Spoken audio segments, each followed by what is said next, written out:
un bon format aussi pour prendre la parole, qui pour le coup est très orienté conversion. En général, quand on crée un webinaire, on a vraiment un format d'1 heure et demie où pendant 45 minutes, on va apporter de la valeur.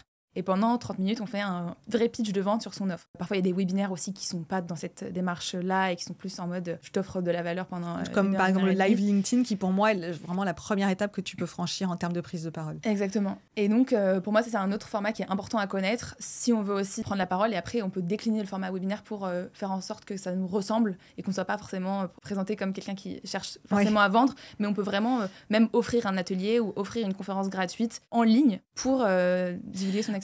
C'est vrai parce que parfois, ce côté vente un peu pushy, qui est très américain. Alors, c'est pas pour dire du mal des Américains, hein, mais on n'a pas tous la même mentalité. Et en Europe, on n'a pas forcément la même appétence pour vendre facilement de cette façon-là. Et ça peut rebuter certaines personnes de dire « Non, mais je peux pas faire ça, je peux pas vendre cash à la fin du webinaire. » Ce que tu proposes de dire que plutôt que de vendre cash, d'offrir quelque chose qui par la suite va faire l'objet de conversion, ça peut aussi être une première étape.